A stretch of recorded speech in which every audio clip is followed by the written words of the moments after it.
You're listening to the Adventuredesk podcast. All right. Well, let's get into it. Thanks for joining our first edition of the quarantine Adventuredesk podcast via Zoom. Simon,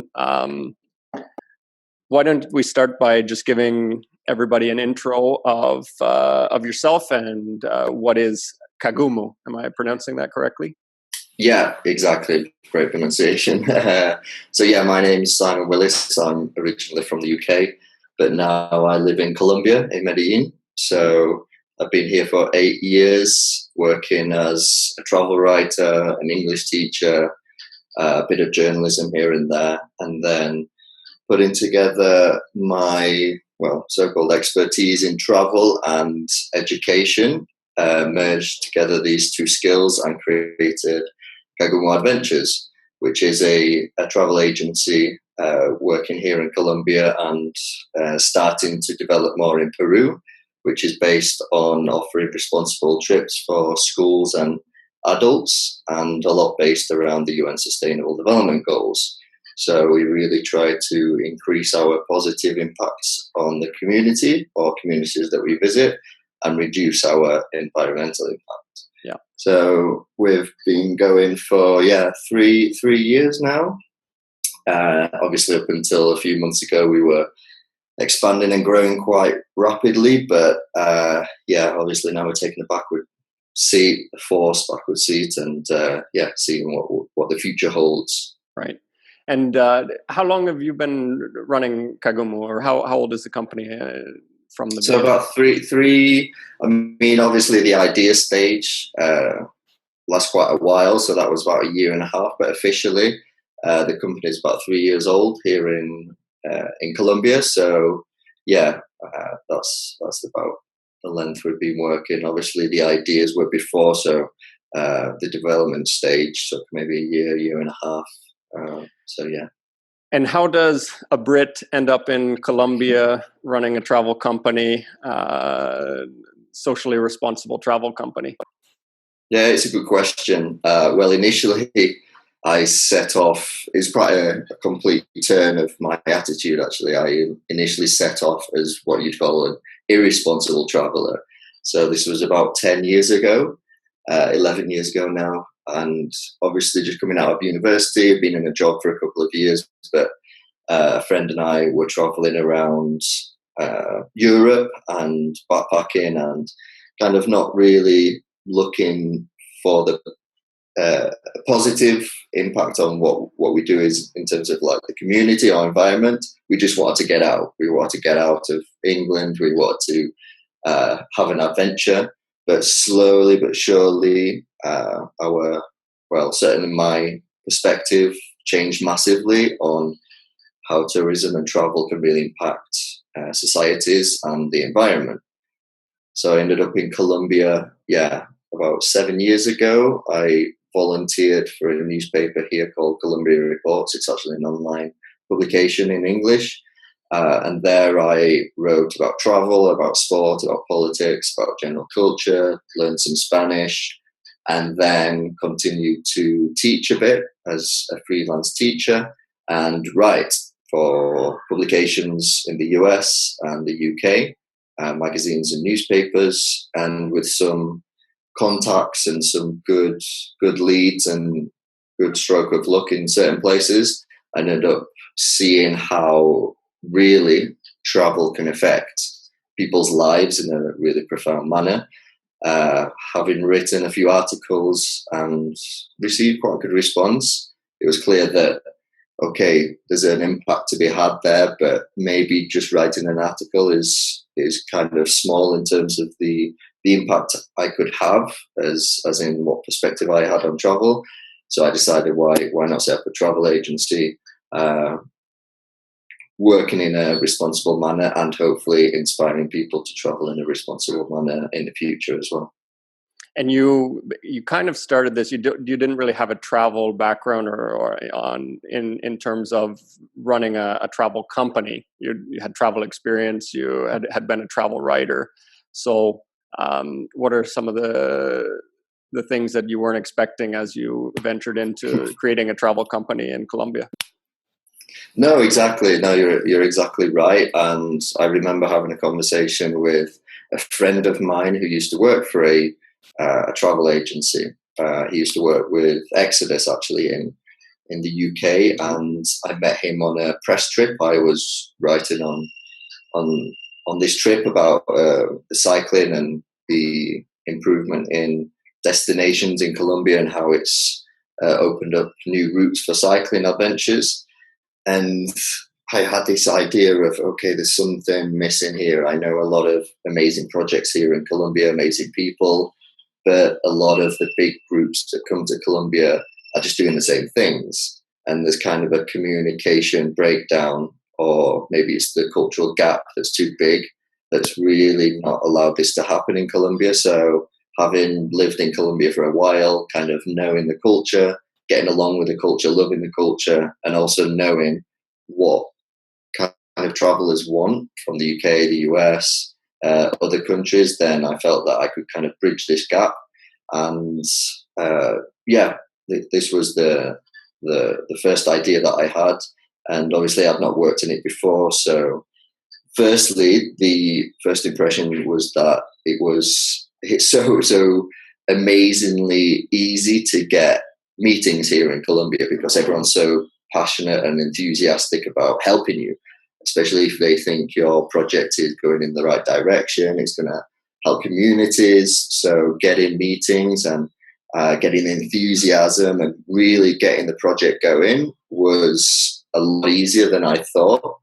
But and then you've got the other aspect of the culture, which is enjoying a successful meeting doesn't necessarily mean that in the future this is going to come to fruition.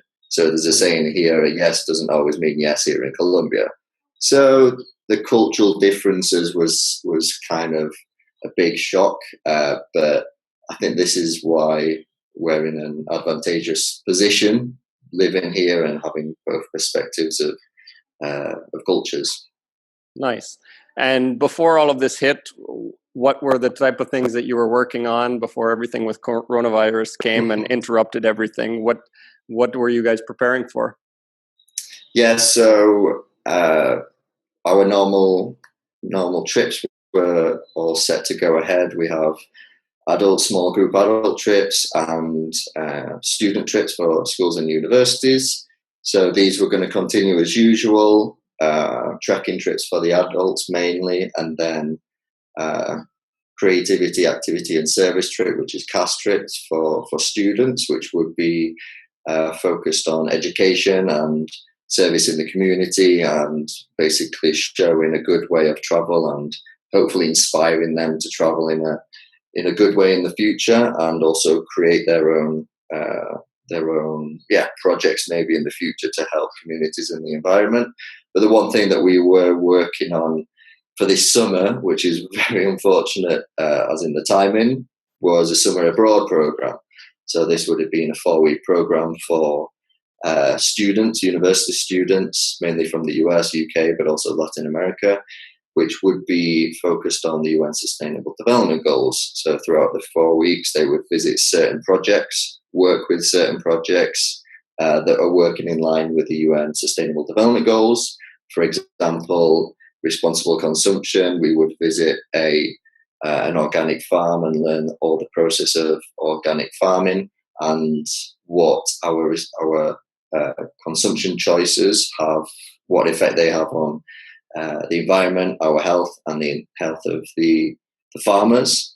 And at the end of these 4 weeks, we would have completed a 50-hour course, which would be the Jaguar Challenge, which we named for this. And they would hopefully have the inspiration, the skills, and the tools to start their own project in their own country. So carrying on the sustainability and rolling it into their own lives. Yeah. We had some good traction with this, but we'll have to revisit in 2021. Yeah. anything really university or school system related is going to be a tough one to bounce back at this time as well. I mean, in general, it's a conservative market in terms of the amount of risk they're willing to tolerate. We're in the same situation with what we do. So yeah, it's time to be a little bit creative. And in that sense, I'd like to know, how are you and the team adapting to this situation? How are you being creative and trying to be innovative based on kind of the time you have now where you're not going to be operating? What are the type of things you're thinking about in terms of evolution going forward? Yeah, again, it's a great question. I mean, first of all, with our existing students, the schools that we usually work with, we've been working closely with them to make sure that this is the whole crisis, if you were, is a reflection point, is a reflection challenge. So students can reflect on what's gone before, what's happening now, and hopefully in the future this will be a huge lesson for us to learn from, to avoid it happening again, and to shift our focus of our determination to solve a crisis to something like climate change, which is as prominent and as dangerous, but has yet to have the big shock like the virus. So I think it's a good learning opportunity, and we need to continue to communicate with our students to make sure that this time's not wasted.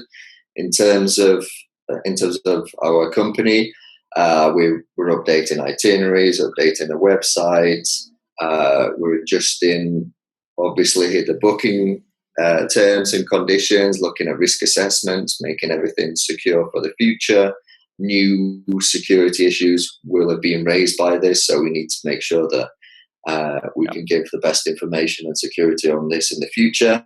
And then we're also looking at some innovative solutions. We're in a nice position here, as in a lot of our tour leaders and our staff know a lot about the UN Sustainable Development Goals, and a lot of students and universities and colleges still want to learn about this, and a lot of these are global goals. So we're looking at ways to offer online or virtual experiences for these students, not just now, because this is obviously something that's a reaction of the situation, but also in the future for those students that may not be able to travel due to their income status or their physical status. So I think we're trying to keep positive. There are a lot of positives to cling on to, and I mean, first things first, making sure that all the people that work with us are safe and well looked after, and still maintaining a positive outlook for the future, because, as you know, a lot of kind of casual or freelance workers are involved in the travel industry, so we need to look after those people as well. Yeah, it's a tough one. It's one of the ones that's on my mind frequently is the guides, the trip leaders that aren't necessarily part of a single company doing contract work. Absolutely. Are going to be by far hit the hardest, and I mean, even as quarantines wind down, they're going to be out of work for a significant amount of time, and that's tough.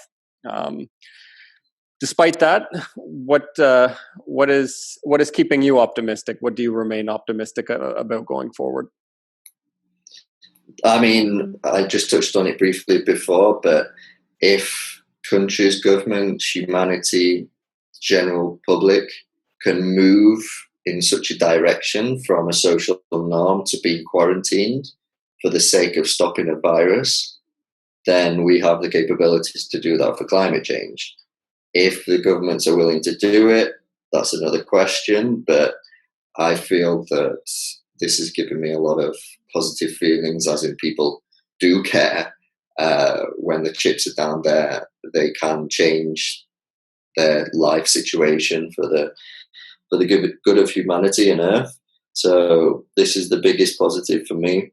Yeah, and it's the way people are reacting to those on the front line, the health workers, which is amazing. I mean, it's to give them the airtime that they deserve, the attention that they deserve, the recognition that they deserve. And speaking to people in the UK, people they always have done, but now more than ever, they wear the NHS badge with it's a badge of honor. So this is really exceptional. But again, if we can transfer the health of people and our admiration for these people to the workers working to maintain the health of the planet, then I think that would be a positive thing as well. Great. Well, we'll wrap it up there. How can people find you or follow what you're doing? You can find Kagumu on www.kagumuadventures.com. It's KAGUMU adventures.com. And you'll find all our information there. I'm sure you can share the link as well We'll be there in the brief. So that would be really cool as well. But anyone who would like to get in touch, all the contact details will be there as well. And we're here. Hopefully we'll stay here as well for the foreseeable future. That's great. Well, thanks for being on the show, Simon. And we'll link everything below and make sure that people can find you. Thanks again for being on Adventuredesk. No, thank you very much, Matt.